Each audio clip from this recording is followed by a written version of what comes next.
देश की एक बड़े स्तर की वर्कशॉप संपन्न हुई। आज विश्व पर्यावरण दिवस है। Bharatiya Janata party constructive approach लेकर विश्व पर्यावरण दिवस इस दिशा में अपना योगदान पूरे देश भर में देने वाली है। मैं स्मरण कराना चाहूंगा कि गत वर्ष हमने 1 महीना तक एक बूटा मां के नाम यह अभियान लिया था और ये सर्वश्रेष्ठ अभियान बना, जिसके माध्यम से 1,44,000 पेड़ वो हिमाचल प्रदेश में न केवल लगाए गए, उनकी सुरक्षा करने का काम भी पार्टी के कार्यकर्ताओं ने किया।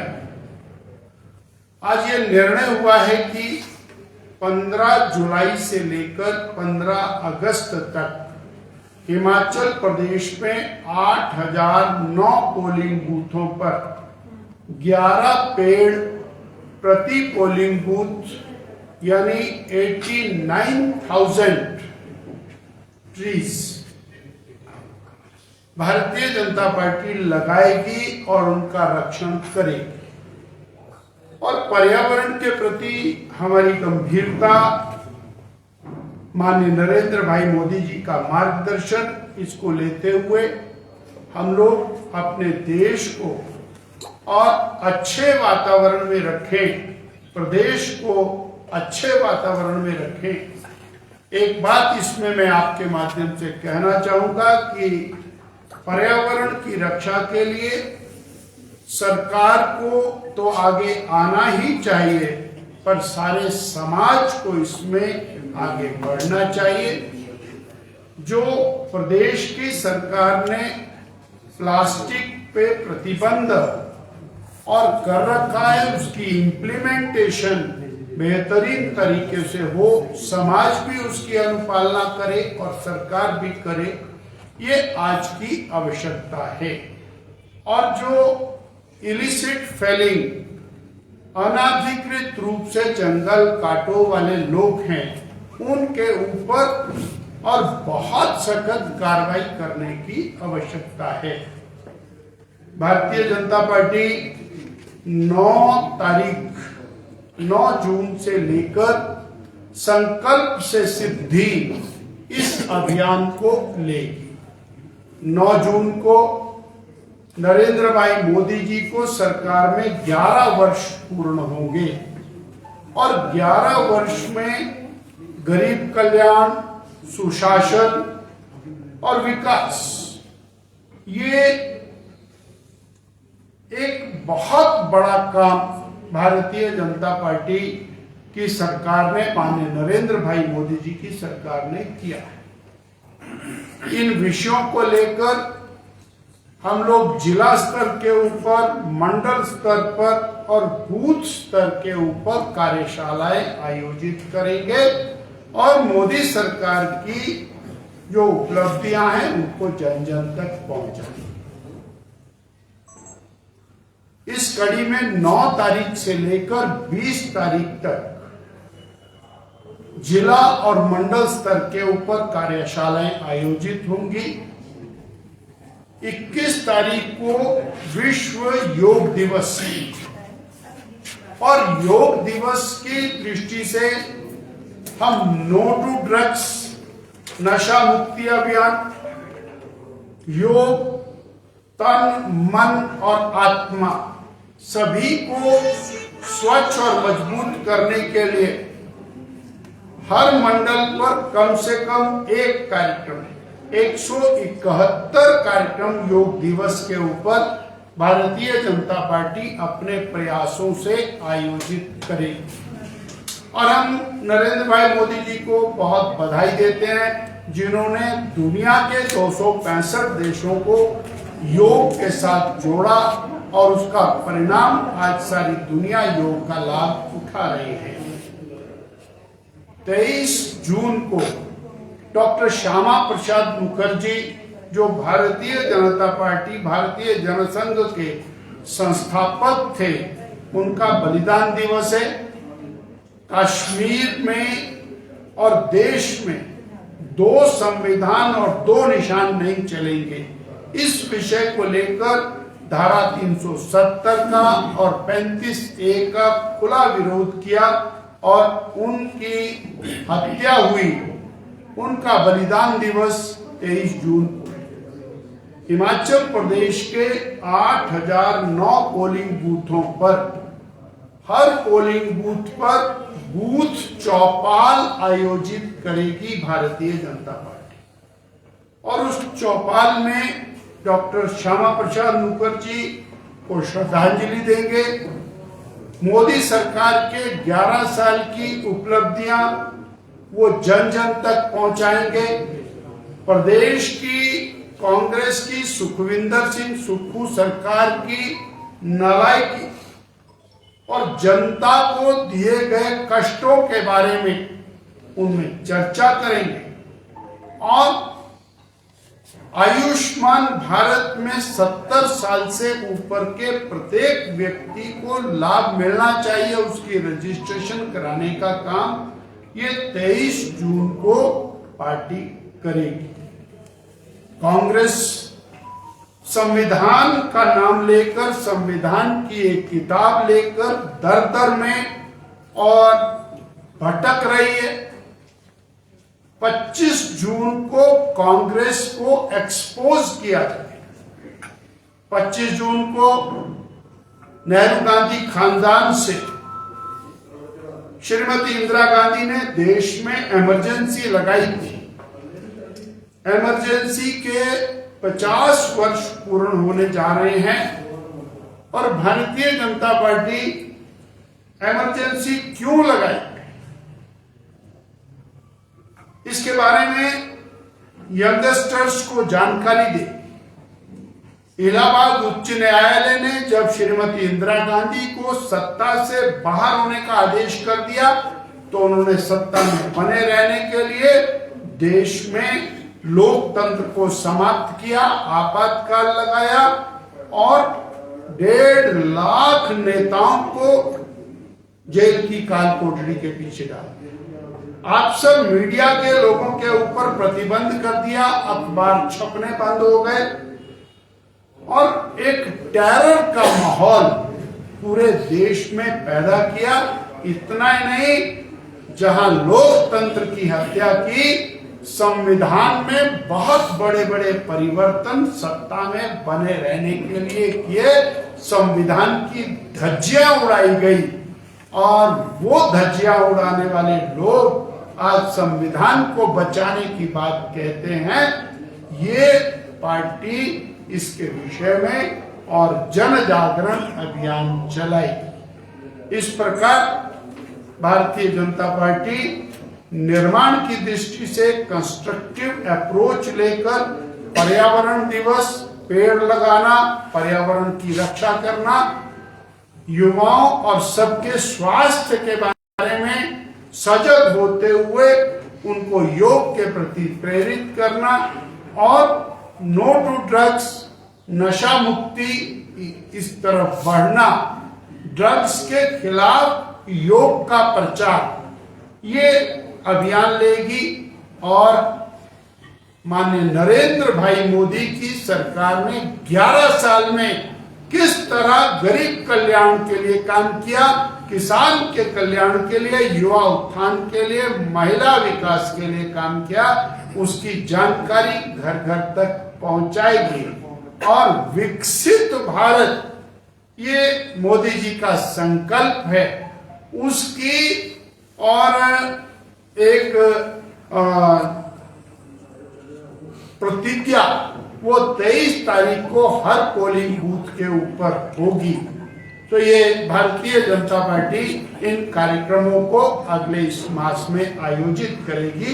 मुझे इतनी जानकारी इसमें आपके साथ और आपके माध्यम से हिमाचल की जनता से साझा करनी थी।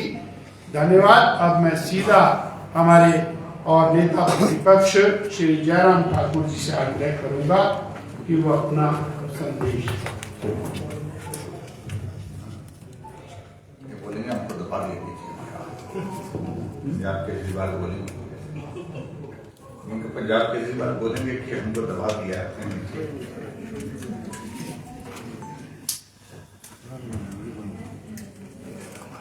मित्रों, मुझे लगता है कि आज के इस बैठक से संबंधित जो वर्कशॉप थी हमारे, उसके संदर्भ में आपको जानकारी मिल गई। पार्टी की ओर से कार्यक्रमों की रूपरेखा भारतीय जनता पार्टी में जो है वो नियमित बनती रहती है और उसको एग्जीक्यूट करने के लिए हमारा प्लान चलता रहता है।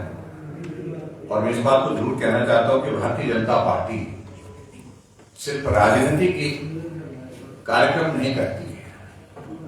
हम राष्ट्रीय महत्व के दिवस, राष्ट्रीय महत्व के साथ साथ में जिन लोगों के लिए समाज में जिन लोगों का बहुत बड़ा योगदान रहा है उनके कॉन्ट्रीब्यूशन को, और उसके साथ साथ में अपने वैचारिक दृष्टि से, और इसके साथ साथ में जो हमारे जो कंस्ट्रक्टिव एक्टिविटीज होती है, जिस तरह से हम बताया कि पर्यावरण दिवस आज है और हमने पौधारोपण करने के पश्चात जो है शुरुआत की, और हमने तय किया है पार्टी के स्तर पर कि हर पोलिंग बूथ पर 11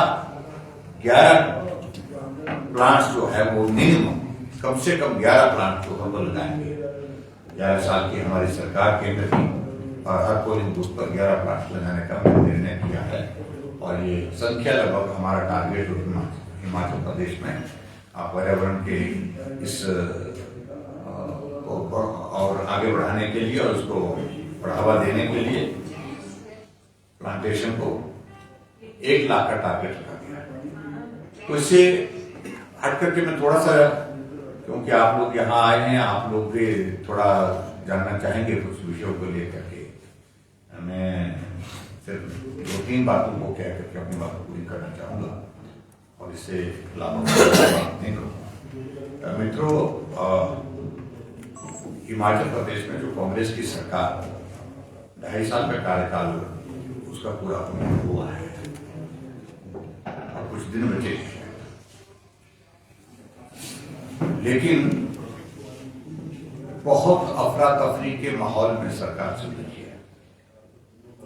स्पष्टता किसी विषय को लेकर के नहीं है, गंभीरता ठहराव सरकार में किसी विषय को लेकर के है ही नहीं।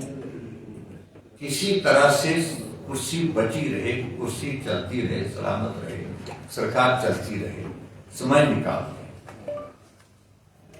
यही एकमात्र लक्ष्य है।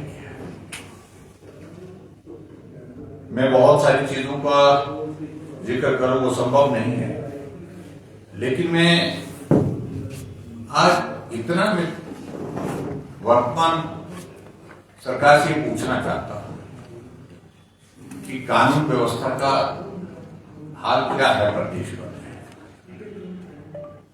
विमल नेगी की मृत्यु, मुझे लगता है कि उनके लिए ये विषय है कि नहीं, और विमल नेगी की मृत्यु अगर हुई है, इस बात को मान करके चलना पड़ेगा। अभी वो जांच के दायरे में है, इस बारे में बहुत टिप्पणी करना उचित नहीं है, लेकिन अगर उनकी मृत्यु हुई तो उस मृत्यु के पीछे कारण जानने की आवश्यकता है। प्रदेश जानना चाहता है, परिवार जानना चाहता है, और जो सरकार में जो काम करने का तौर तरीका था, सबसे बड़ा कारण उनकी मृत्यु का वही है। ये परिवार के लोग कहते हैं, सब लोग कहते हैं। इसमें बहुत घटनाओं का क्रम बहुत लंबा है, उन सारी चीजों पे अब कोर्ट में मामला है। एसपी शिमला इंडिविजुअल कैपेसिटी से फिर से कोर्ट में गए हैं, आज उसमें उनकी सुनवाई है। ज्यादा मुझे कहने की आवश्यकता नहीं, लेकिन मैं इतना मैं जरूर कह सकता हूं, एसपी शिमला अपनी इंडिविजुअल कैपेसिटी से वो अगर कोर्ट में गए हैं, मानव न्यायालय में गए हैं, तो सरकार के संरक्षण के साथ ही है। वही एक बहुत बड़ी वजह है, और आगे क्या होगा कोर्ट उसमें फैसला देगा। मैं तो इसके बाद में ये जरूर कहना चाहता हूं कुछ दिन पहले एक घटना घटित हुई काराम में, और काराम में एक शराब की अवैध फैक्ट्री पिछले 2 वर्ष के लगभग समय से चली हुई है और बदस्तूर चली हुई है। उत्तराखंड में, हिमाचल प्रदेश में शराब वो गलत तरीके से, अवैध तरीके से बना करके उसको दे रहे थे। 4 लाख से ज्यादा स्टिकर उसमें, स्टिकर जो लेवल जो लगता है वहां पर उपलब्ध किए हैं जब वहां पर कार्रवाई एक्साइज और पुलिस की। हमने एक बार इस बात को लेकर के मुख्यमंत्री से जानने की कोशिश की है वो किसकी फैक्ट्री थी जो गलत तरीके से जो है वो अल्कोहल का प्रोडक्शन कर रही थी, सप्लाई कर रही थी। 4 लाख से ज्यादा वहां पर लेवल्स मिलना ये चिंता का विषय है। और क्या ये सत्य है? जिस दिन वहां पर एक्साइज डिपार्टमेंट और पुलिस डिपार्टमेंट ने रेड किया, पूरी रात भर मुख्यमंत्री कार्यालय के उच्च अधिकारी के माध्यम से लगातार वहां पर दबाव डाला जा रहा था कि कार्यवाही में आप FIR दर्ज कर रही है, आगे मत बढ़िए। अभी तक कोई गिरफ्तारी उस मामले में हुई नहीं क्योंकि संरक्षण उसमें मिल रहा था। आगे बढ़कर के हम दूसरी अगर बात करें, इसी तरह की घटना अभी हाल ही में 2 दिन पहले यहां सोलन जिला के अंतर्गत परवाणू, मेरी जानकारी के मुताबिक वहां पर भी FIR दर्ज हुई है, लेकिन उसके बावजूद भी कार्रवाई कुछ नहीं। FIR दर्ज होती है, उसके बाद कह दिया जाता है कि अब इसका समाधान करिए। ऐसी अनेकों चीजें इस तरह से घटित हो रही है। जिस एक्साइज पर बहुत ज्यादा बोलते थे मुख्यमंत्री, हमने इतना सारा रेवेन्यू जनरेट कर लिया, बहुत सारे प्रश्न करिए। और आगे बढ़कर के मैं एक तीसरे विषय पर, क्योंकि लंबी बात करने का विषय आज का नहीं है, मैं यही कहूंगा कि पिछले कल एक नोटिफिकेशन जो हमने की कि पर्ची का हॉस्पिटल में इलाज के लिए किसी को जाना है तो 10 रुपए की पर्ची लगेगी। और उसमें यह भी साथ में जिक्र हुआ है कि 133 से ऐसे जो फ्री टेस्ट होते थे पहले, वो भी अब फ्री नहीं होती। कई तरह के कंफ्यूजन पैदा किए गए। लेकिन मैं इस बात को लेकर के हैरान, और जिसमें जो 14 श्रेणियों पर पहले कहा कि लोगों पर जो है वो, जो इन पर पहले कहा कि इन पर जो है वो चार्जेस नहीं लगेंगे, जो कैटेगरी है, लेकिन बाद में कहा कि उस पर भी चार्जेस लगेंगे, उनको भी एग्जाम नहीं करेंगे। और आज और विचित्र लग रहा है कि मुख्यमंत्री ने कोई बयान दिया है, मैंने पूरा सुना नहीं, लेकिन मुझे जानकारी मिली है कि उस बयान के मुताबिक उन्होंने कहा है कि जो हमने आदेश किए हैं वो आदेश जो है ऑटोनॉमस करने के किए हैं। रोगी कल्याण समिति जो है स्वतंत्र होकर के अपने फैसला करे।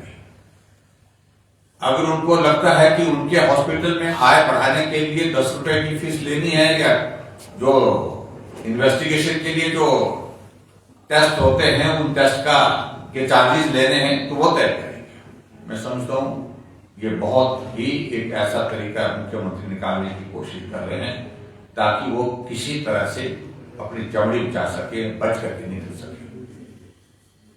हिमाचल प्रदेश में कौन सा हेल्थ इंस्टीट्यूशन ऐसा है जो ऑटोनॉमस है और ऑटोनॉमस होकर के फैसला ले सकता है? कौन सा ऐसा इंस्टीट्यूशन है जो संपन्न है और अपने चार्जेस जो है वो लिए बिना, इन्वेस्टिगेशन के चार्जेस लिए बिना अपने बलबूते चल सकता है? इस तरह से सारी चीजों को लेकर के मुख्यमंत्री आखिरकार कहना क्या चाहते हैं? कुल मिलाकर के यू टर्न लेने की कोशिश हुई है और ये सरकार की आदत है। सुबह फैसला कुछ होता है, शाम को फैसला कुछ होता है। सुबह एक नोटिफिकेशन होती है, शाम को उस नोटिफिकेशन को जो है वो वापिस ले लिया जाता है या उसको मॉडिफाई कर दिया जाता है। ऐसे प्रयास जो है वो लगातार पिछले 2.5 साल के कार्यकाल में हमने हिमाचल प्रदेश में देखे हैं। मैं समझता हूं बहुत ही दुर्भाग्यपूर्ण है और ऐसी स्थिति में सरकार एक स्वस्थ मन स्थिति के हिसाब से जो चलनी चाहिए उस तरह से नहीं चल रही है। और मैं दूसरी बात यही कहूंगा कि निर्णय व्यक्ति के हो रहे हैं, सरकार के नहीं। ये मंत्रिमंडल के सदस्य कह रहे हैं, ये विधायक कह रहे हैं, हमने सुझाव कुछ और दिया था लेकिन फैसला कुछ और हुआ। ये अधिकारी कह रहे हैं कि हमने सुझाव कुछ और दिए थे लेकिन फैसला कुछ और किया गया। तो ये बहुत अजीब तरह की प्रवृत्ति आज की सरकार में हिमाचल प्रदेश के माननीय मुख्यमंत्री के इसमें आई है कि फैसले करने हैं तो सलाह करें कि जो सलाह जो उनके जो एडवाइजर हैं और उसके साथ साथ बाकी लोग हैं उनके बात सुने बिना माने बिना ऐसे फैसले कर देते हैं जो जगनसाई का कारण बनते हैं, अपरिपक्व फैसले ले रहे हैं। और इसलिए मैंने आज इस बात को लेकर के कहा भी है कि ये सरकार जो है हिमाचल प्रदेश में कर और कर्ज की सरकार बन करके रह गई है। पूरे विकास कार्य ठप पड़े हैं और आगे में सिर्फ इतना ही कहना चाहूंगा कि निश्चित रूप से भारतीय जनता पार्टी अलग अलग समय पर जनहित के मुद्दों पर अपनी आवाज को उठाती रहेगी और उसमें किसी तरह से कोई कमी नहीं रहेगी, चाहे विधानसभा के अंदर की बात है चाहे वो विधानसभा के बाहर की बात है। Thank you. सर, मुख्यमंत्री ने कहा है कि जयराम जी जो है बेनंदी मामले में राजनीति चमकाने में लगे हैं, क्या कहेंगे सर? हम बहुत पहले से इस बात को स्पष्ट कर चुके हैं कि राजनीति करने के लिए हमारे पास बहुत सारे मुद्दे हैं। अभी डॉक्टर राजीव बिंदल जी ने प्रेस कॉन्फ्रेंस की, हम सिर्फ राजनीति ही नहीं करते, हम समाज के लिए अलग अलग सेक्टर में जो काम किए जा सकते हैं वो सारी चीजें करते हैं। ऐसी सूरत में उनको उस बात को समझना चाहिए कि आखिरकार आपको जो परेशानी है वो परेशानी इस वजह से है कि जांच अब परिवार के कहने पर हाई कोर्ट ने सीबीआई को सौंपी है। बहुत सारी चीजें उनको ऐसी लग रही है कि जो परेशान करेगी सरकार को, उनको, अधिकारियों को जिनको वो संरक्षण दे रहे हैं और उनकी वजह ये बनी है। और मेरी ओर से सिर्फ इतना ही उनको कहना है कि आप अगर सच्चे हैं, अगर आपकी सरकार ने गलत नहीं किया है तो विचलित होने की आवश्यकता नहीं, लेकिन प्रश्न आपने खुद खड़े किए हैं। आपने जो रिकॉर्ड और जो एविडेंसेस है उनको डिस्ट्रॉय करने की कोशिश की है, जांच को प्रभावित करने की कोशिश की है। अगर एसपी शिमला 2 बार एमपी में गए हैं, वो आपसे पूछे बिना नहीं गए, आपको पूछ करके गए हैं। इन सारी बातों का जवाब आपके पास कोई नहीं है। Thank you. Thank you very much. सबसे निवेदन भी है मेरा कि खोज लीजिए।